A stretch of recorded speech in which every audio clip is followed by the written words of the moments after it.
Hi, I'm Myron Jones. I'm a minister through Pathways of Light, and I've been a Course in Miracles student for over 40 years.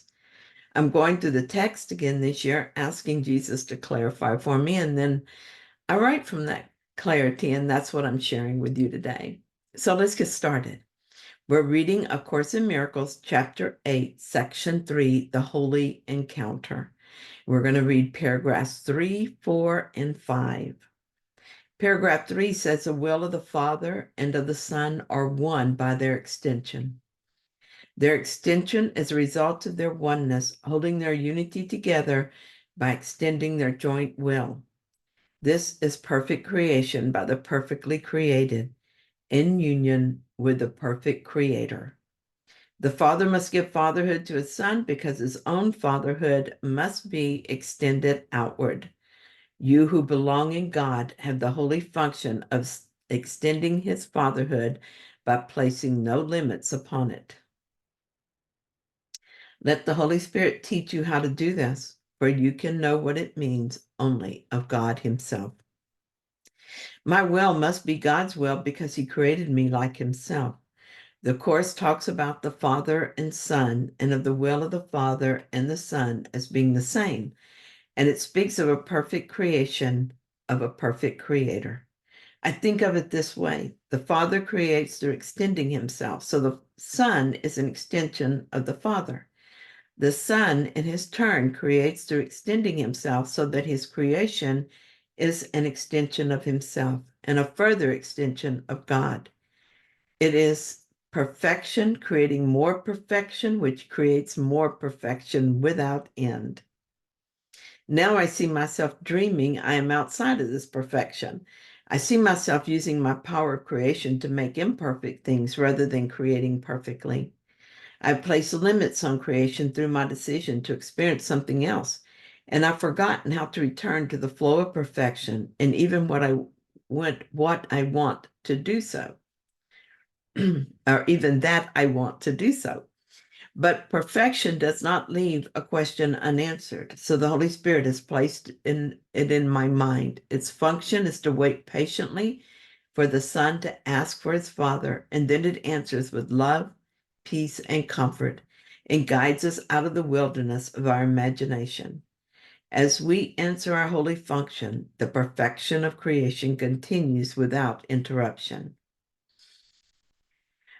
Paragraph 4. When you meet anyone, remember it is a holy encounter. As you see him, you will see yourself.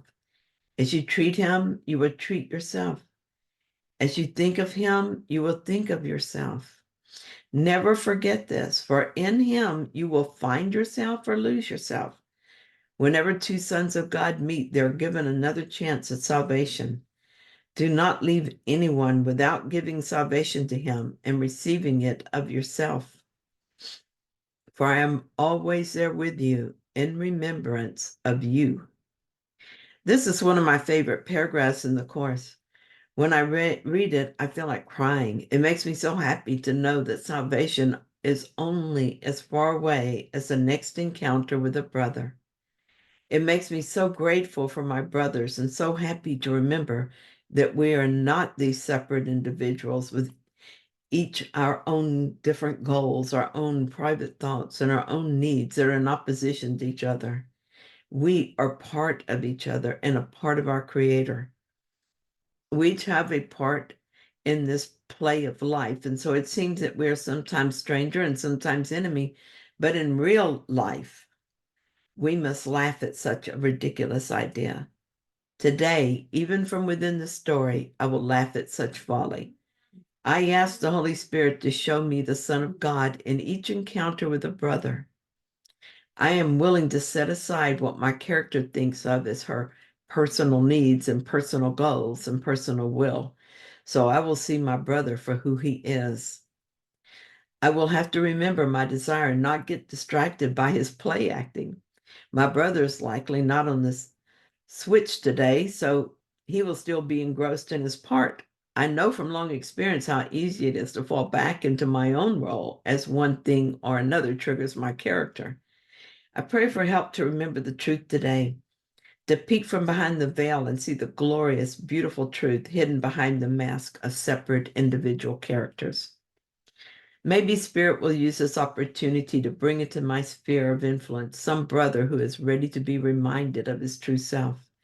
And our meeting, brief as it may be, will awaken an ancient memory of unity. And maybe that memory will be with us from now on, to never be completely lost. Every encounter with a brother is a holy one, but today, Jesus, I will remember this. And I am appreciative that you are there with me, helping me. Paragraph 5 says, the goal of the curriculum, regardless of the teacher you choose, is know thyself. There's nothing else to seek. Everyone is looking for himself and for the power and glory he thinks he has lost. Whenever you're with anyone, you have another opportunity to find them. Your power and glory are in him because they are yours. The ego tries to find them in yourself alone because it does not know where to look. The Holy Spirit teaches you that if you look only at yourself, you cannot find yourself because that is not what you are. Whenever you're with a brother, you are learning what you are because you are teaching what you are. He will respond either with pain or with joy, depending on which teacher you are following. He will be imprisoned or released according to your decision, and so will you. Never forget your responsibility to him, because it is your responsibility to yourself. Give him his place in the kingdom, and you will have yours. Again, my day will be filled with opportunities to remember what I am. Each brother I meet offers me that gift.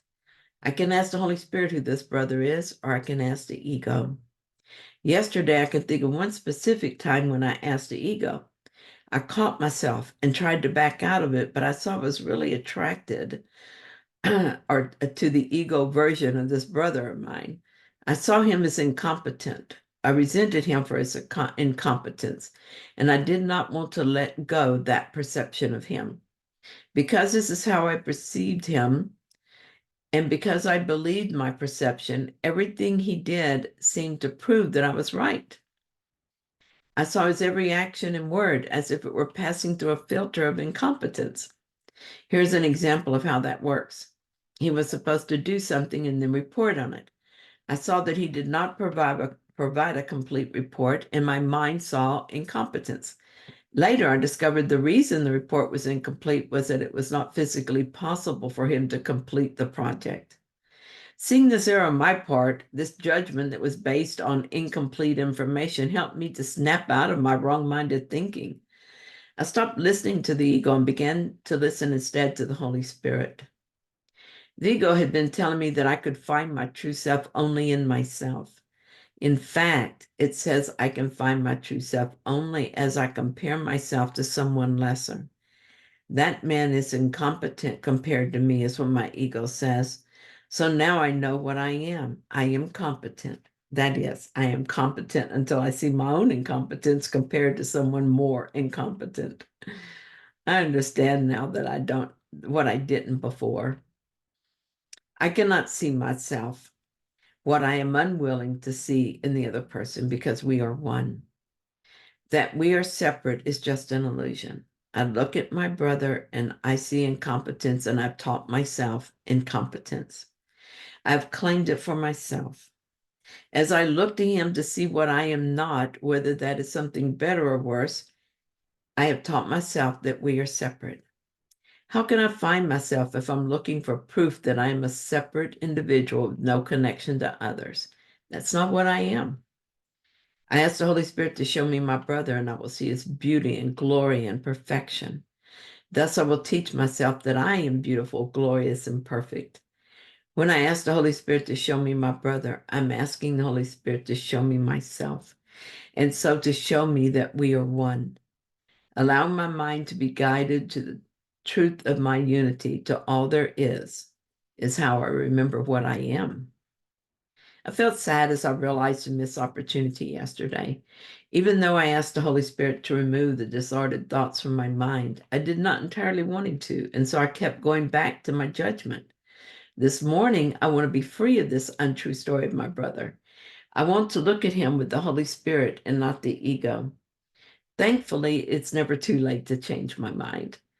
I want never to turn to the ego to teach me who my brother is. I've had this long-standing story of a brother who is different from me and who is guilty of incompetence. But I don't need this story anymore. I ask the Holy Spirit to remove from my mind the belief that I can find myself in myself alone. I ask that he remove from my mind the untrue thoughts about my brother so I can see the love and unity that is there. And I ask that the Holy Spirit remove from my mind the thought that I'm guilty of my error yesterday. Thank you so much for joining me in this reading. I hope that you found it helpful. If you did, then please like it. And if you haven't yet, please subscribe. And I'll be back soon with another reading. See you then.